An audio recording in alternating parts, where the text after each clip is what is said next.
Alright, so let's go over rendering with the PC here. So I've got my model all finished. I got a rug, I got a table, I got a couch. It's a very basic room.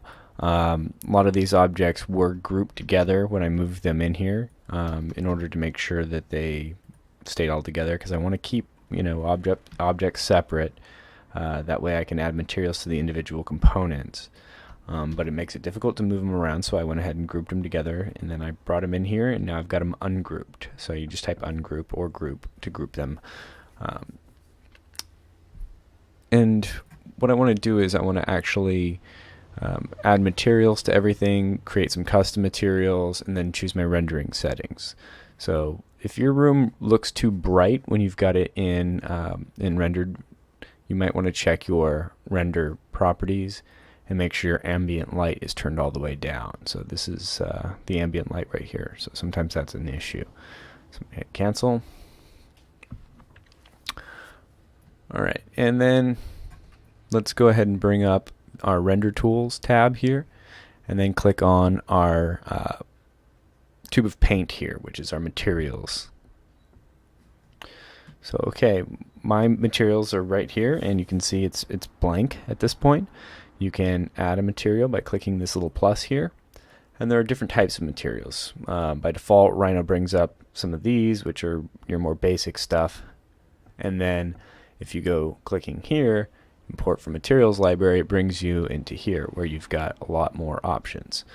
So for example, under glass, you've got clear glass, dark glass, you've got frosted glass, you've got plexiglass, reflective glass, all these different types of glass under there. So I'm going to do a clear glass right there, and then you'll see some properties that I can modify, including color. If I wanted to make the color of the glass bluish for tinted car windows, that kind of thing. Clear versus frosted, I can change this. And the IOR, which IOR stands for Index of Reflectivity, and you can modify the way it reflects light. So yeah, usually glass is set right at 1.5, and you can see air is a lower scale on it, but it also is reflective, and so that kind of sets up like the atmosphere of the materials. So I'm just going to leave it pretty much default here, and I'm going to click and drag the glass onto these window surfaces, and notice that now I can see in the room. And that's because my windows are all one piece. You know, if they were exploded or something like that, I would have to add the materials to both sides. Okay, and then I want to make a different type of glass for this. So I'm going to go back and add another material.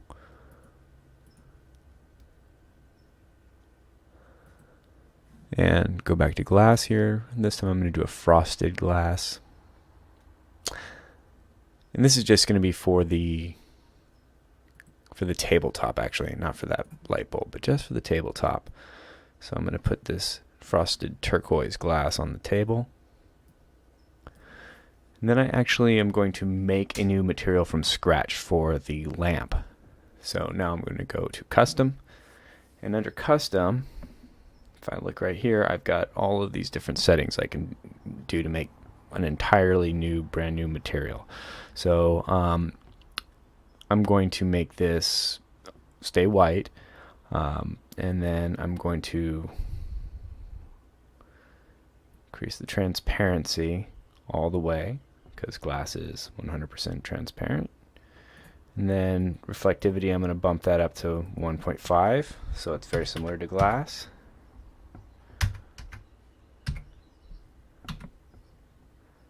Okay, and then make it a little bit reflective, a little glossy,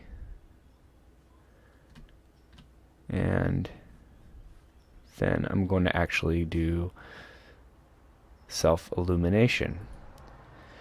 Basically, I want this to look like it's a glowing orb in some way, so I'm going to click on self-illumination, and then I'm going to change the emission color here to a white color. So I'm going to just go to 255 on all RGBs to make white. And then I'm going to apply this material to this orb right here.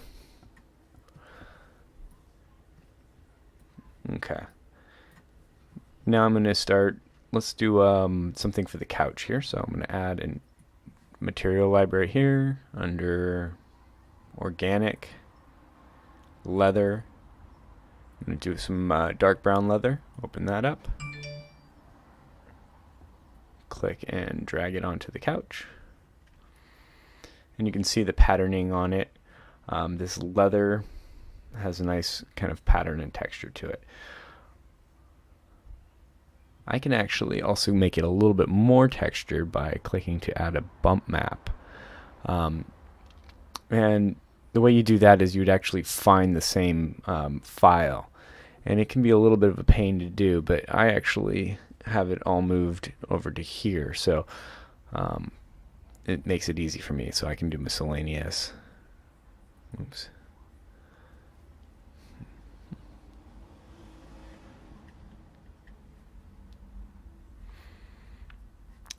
Never mind, scratch that. I don't even want to do that right now. The bump map is fine here.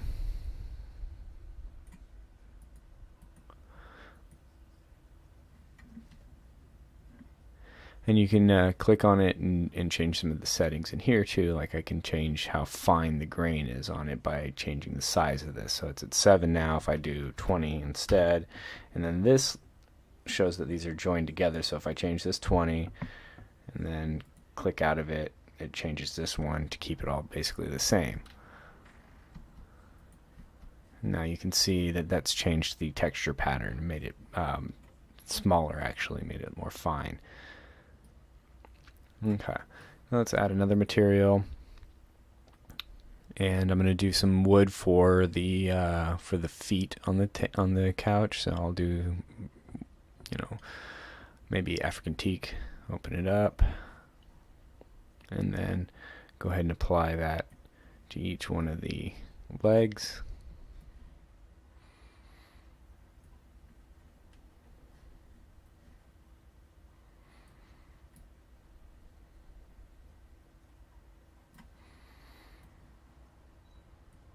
Okay. And I'll apply it to the legs of this as well.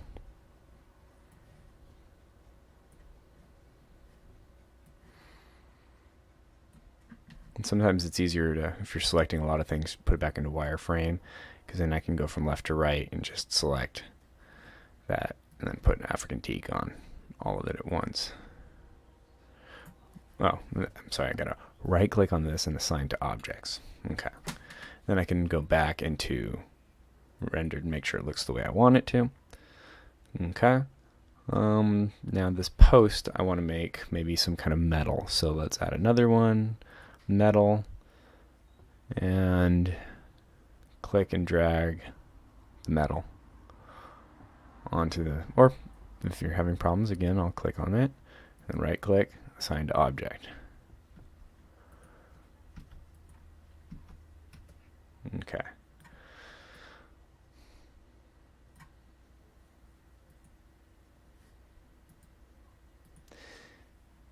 And let's look at it. It's pretty polished. I can kind of change it and make it less polished.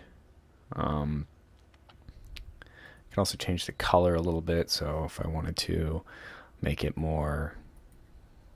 Oh, I put it on the wall too by mistake, by the way. That's why the wall is changing colors. Okay. Maybe make it a little bit more blue. Okay. So now let's do some brick on the wall. And for the brick, I'm going to make my own material. So I'm going to go plus here, custom again. And this time I want to click here on next to color and select a image file. And I downloaded this brick wallpaper from the internet. You got to be careful. We'll kind of. I just kind of want to show you the benefits and the pitfalls of something like this. So I'm going to open it up, And then I'm actually also going to assign it to the bump. And what the bump does is the bump makes it seem like it has an undulating texture. It basically vectorizes it as a material and keeps it, makes it look like it has some kind of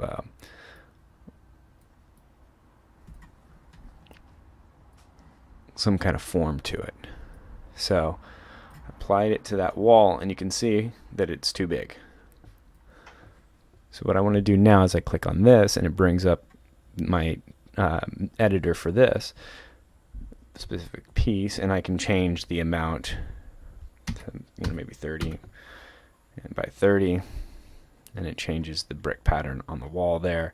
You can see it looks a little funky, but that's because the bump map is the same. So this is 30 by 30. Got the right rotation. If I needed to change the way it was rotated, if it wasn't horizontal, I can change it there. And then let's go to the bump map. So close that.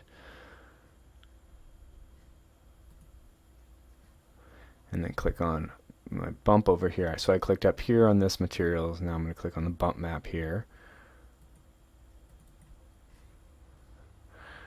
And I'm going to do the same. I'm just matching it up. You want to make sure your bump is the same. So 30.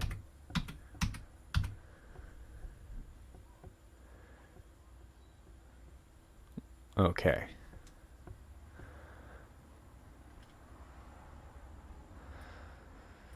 So now we can see how that tiled texture is looking, and you can see where it's kind of cool, but at the same time it's kind of repetitive and a little weird here. You can do some editing in Photoshop to make that less noticeable. So edit your files, your materials before you put it in to make it look right.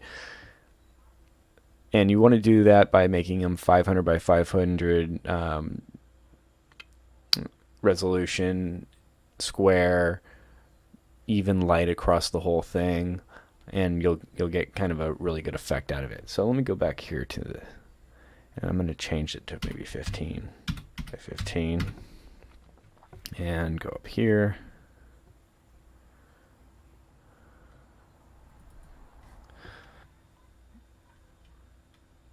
(15 by 15). Click on this.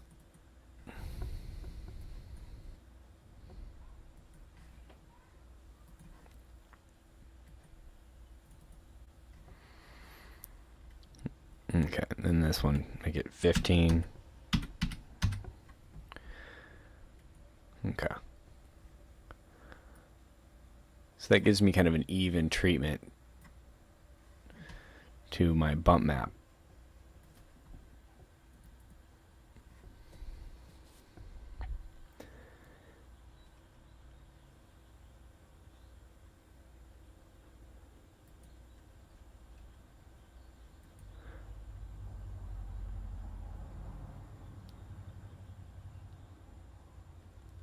There are other things you can edit in here too to make the texture look a little bit more real, but I think it's good enough for what we're doing here.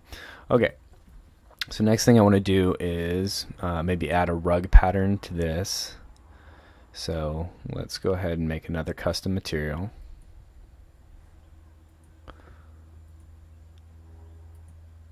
And this time, let's go to this little rug pattern here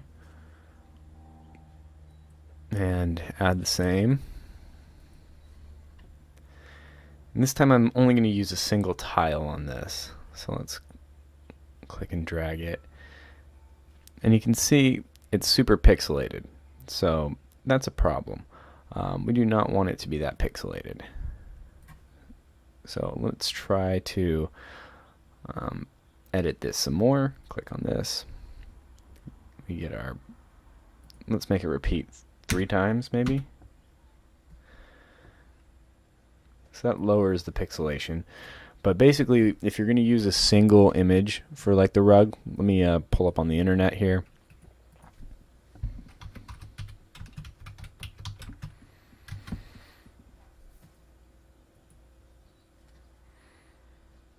If you use something like this, you can repeat the pattern many times to make the texture look the way you want it to. If you're going to use something like this, it needs to be high resolution so that you can use a single image and it doesn't look funny. That's kind of the rule for it. So I'm actually going to use this because it doesn't have a border and it's high quality. You know what, though? I don't really like it.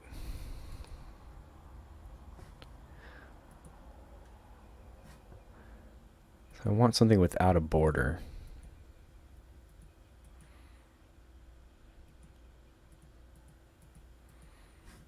Okay, wait a minute. This one might work. It's a little small, but we'll give it a shot. So I'm going to save this to my desktop. And then let's go back here and change these images.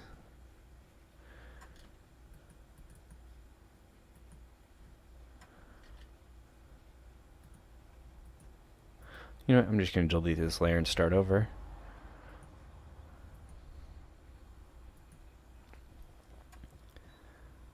And then come to color here and pick this rug. Open it up. And this also, being one piece, is going to be a problem. So I want to explode this before we go. So I'm just going to type.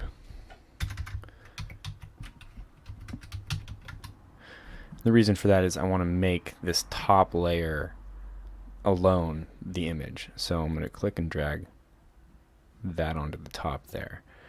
And then I can add it to the sides as well if I want to kind of make it look like it might be accurate, but you know, just kind of hiding the fact that the sides are a different type of material. Okay, and then what I'm going to do here is I'm also going to add a bump map of the same object, again, a single time, and that just gives us that nice textured look to it. Alright, so that's looking good. Now we need some kind of an image over here on the wall.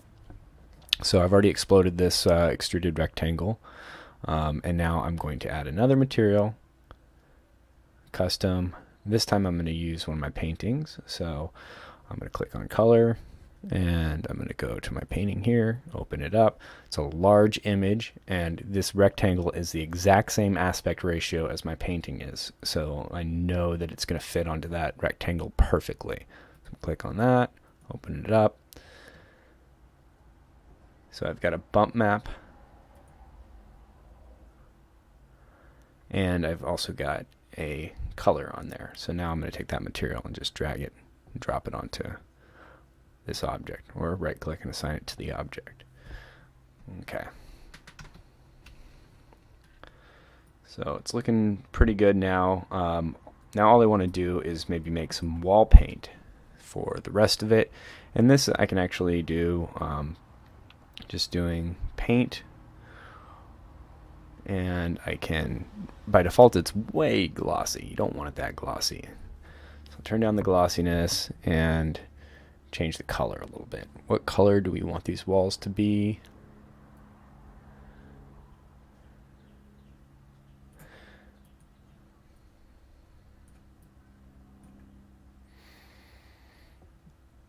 This is probably going to be horrible, but let's do orange. So then I'm just going to drag it to the object here. Let's see. Now, the last thing we've got to do is flooring. So let's do that, one more, and import material from library. Go to architectural, floor, wood, and I can do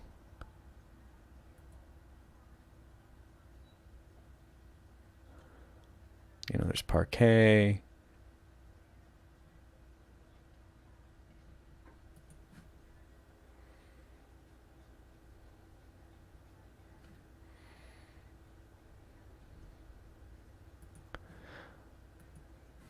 Honey oak, maybe.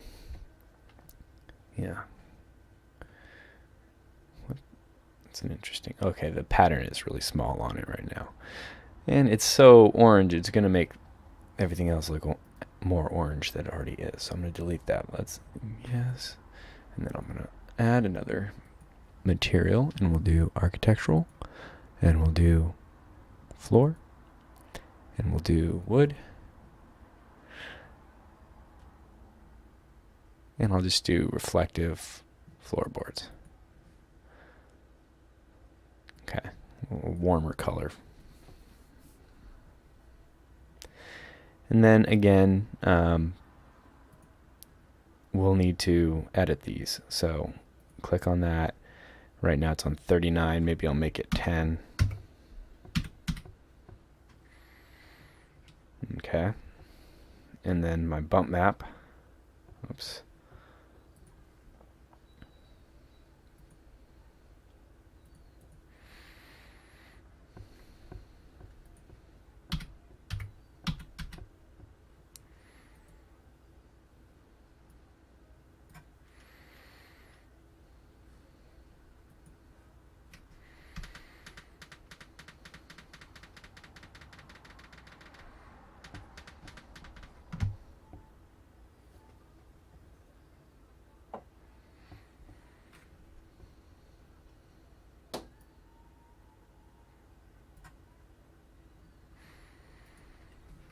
I don't like that.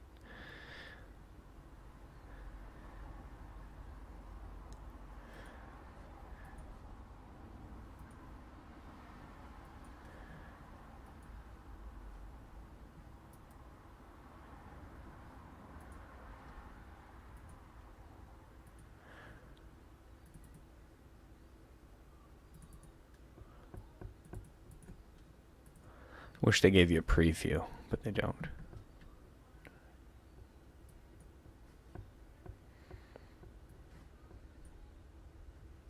Okay, those look like normal floorboards. Just dark reflective. Alright, so now let's edit this. Let's go to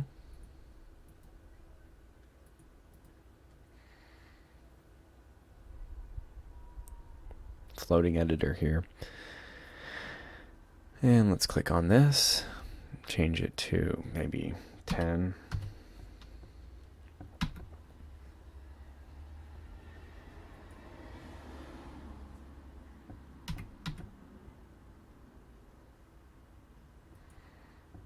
Maybe make it 50. 60. Okay, that's about right. And then change my rotation here to 90 because I want it to go the other way. So it kind of leads into the room. Okay, that looks good.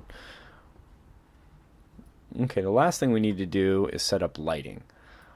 All right, so with lighting, basically I want to frame this room as good as I can. So I'm going to put it into kind of a view that I think would be nice for rendering.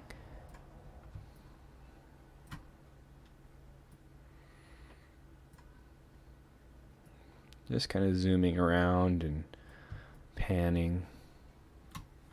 That's probably good. Okay, so now let's do this. I'm going to go to my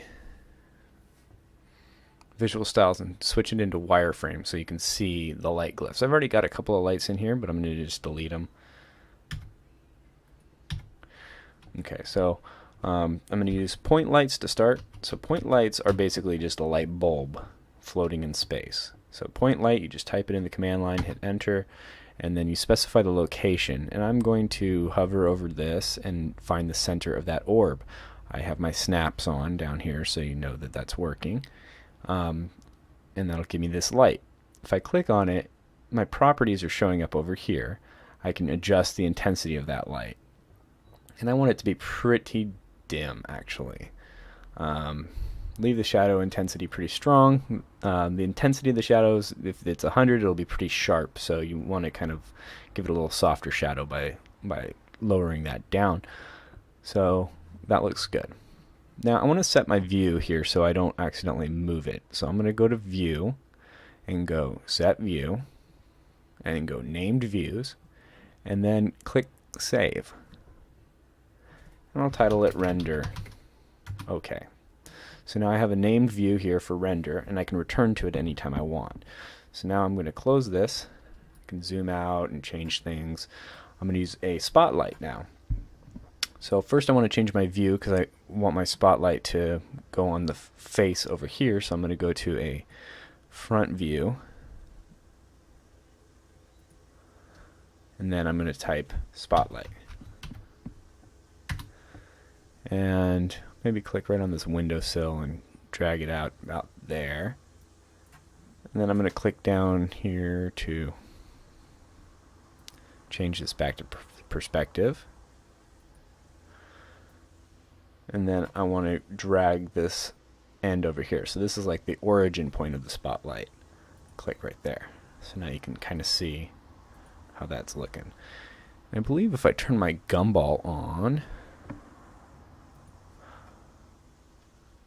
I can kind of maneuver it a little bit too. And then if I don't have my ortho on, I can rotate it a little bit too. So let me turn ortho off, click on this line here and rotate it. Okay. And then I can click on this and change my parameters here. So hardness, softness, I want it to be a soft light. Shadow intensity, pretty good. And intensity itself, maybe drag it down a little bit. Because this is going to be a daytime scene, you're going to have a lot of light coming in through the windows. If it was a nighttime scene, you would have to adjust the light intensity for it. Okay, so now let's go ahead and look at it in rendered. And you can see kind of how those lights are shining. And then let's go ahead and switch our views again. So if I click here and go to my set view, go to named views and render. Right click and go restore to current viewport. Takes me right back. Or I can go like this, click, set view. I think render's right there too. Boom. Alright, so now I'm going to show you the final rendering settings. Now again, this wall over here is bugging me because of that blue. I can change that in post probably though. So let's go ahead and go to render properties under the render tab here. And you want to basically match these settings. I'll talk to you a little bit about some variations you can make. What I like to do as far as my settings go, you can set your view to render your current viewport, which is important. So make sure if this is down, always click on these down arrows, see what's there.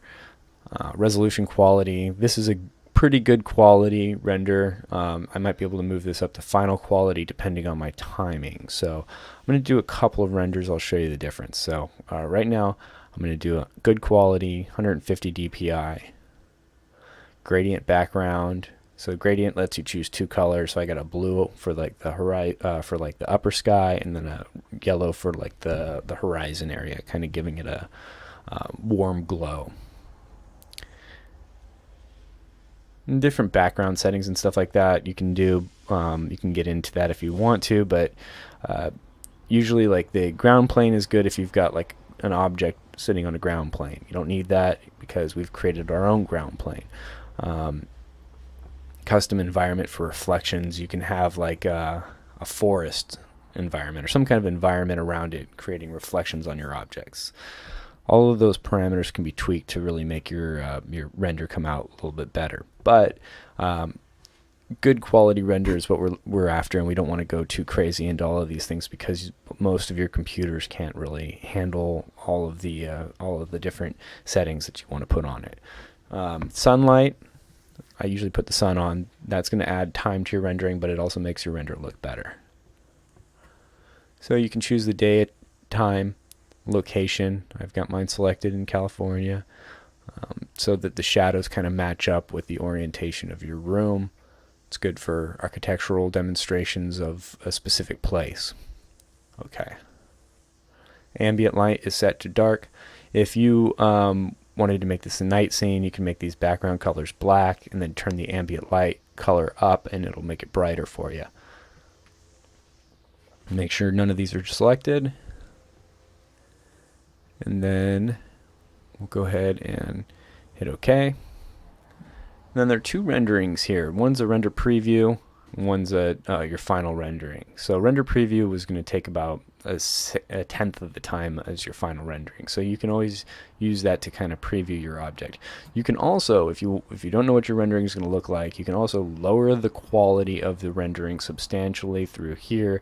You know, right now you got 1900 by 1300 is what we're probably going to want, but you can do, you know,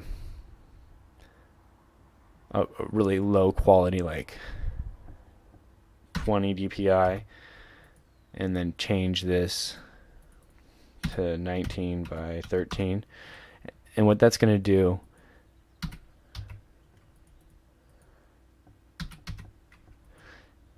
is that's going to really speed up your preview time. So now we can do a preview and it should go pretty quick.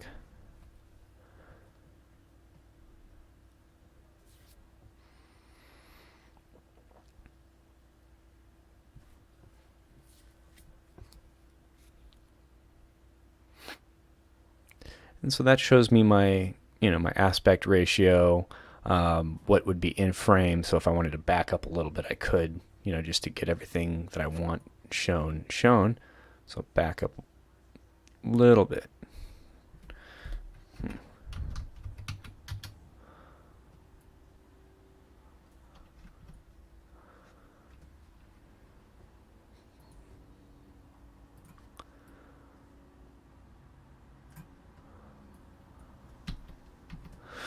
Okay, so now let's do the rendering again. See what it's going to look like. And this is because you do not want to spend, you know, 3 hours rendering something and then have it look a little way different than what you expect it to. So yeah, now I'm getting more of the floor. I want to get actually more of the ceiling in it too. So now I'm going to orbit it a little bit.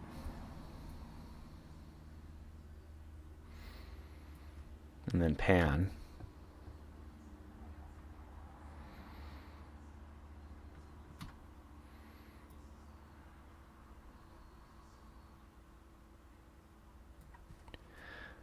Again, render preview.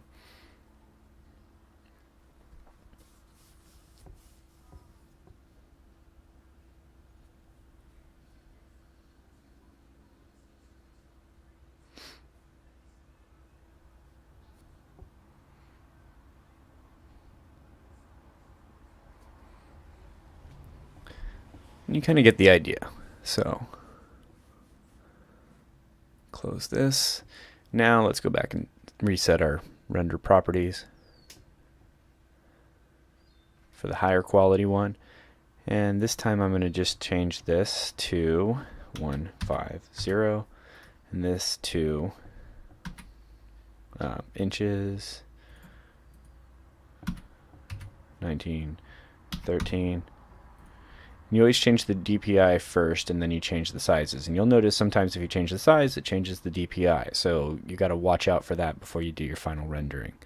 Okay, last thing we do is we click on this or you type in render. So I'm going to do the final render, and this is probably going to take at least a couple of hours. So while it's doing that, I'm going to pause this and then I'll come back and show you what it looks like finished. Thank you very much. Okay, so here we are at 2 hours and 6 minutes, and this is the final product of that rendering. So I'm going to go ahead and save it to my desktop.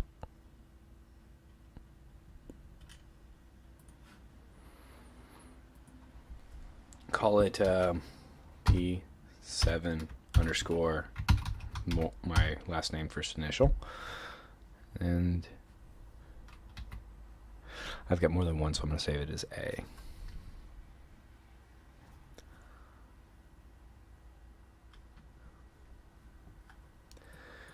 Alright, and after you get done with your rendering, you can always take it into Photoshop and change the levels a little bit. And you'll notice that Photoshop works really well with the 3D modeling software because it's more cut and dry what the separations are between objects. So like this light is a little too bright. There's a couple of things that I would tweak on it. But after a couple of hours, this is what you get with those settings. So let's go ahead and look at it.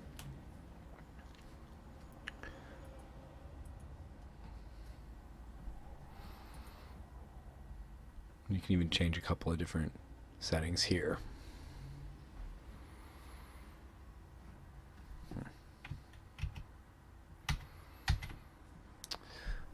And you can add effects in post here. Under post effects, you can do fog or glow. And you can specify which colors to make them glow. Glare, you can get add glare to objects. All kinds of different things you can do here. So focal blur, so if I wanted to focus on one object, I can do that. Gaussian blur, all that kind of stuff.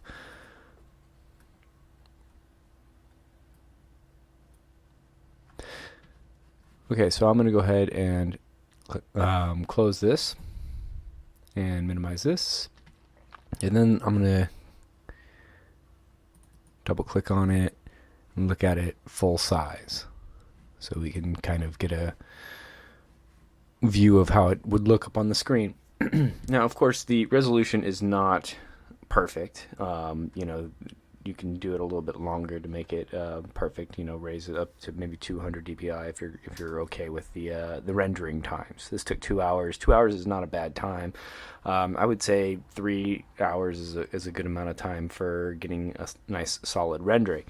So yeah, this will work, and then bringing it into Photoshop and tightening it up a little bit more, I think, is something that'll make it even better.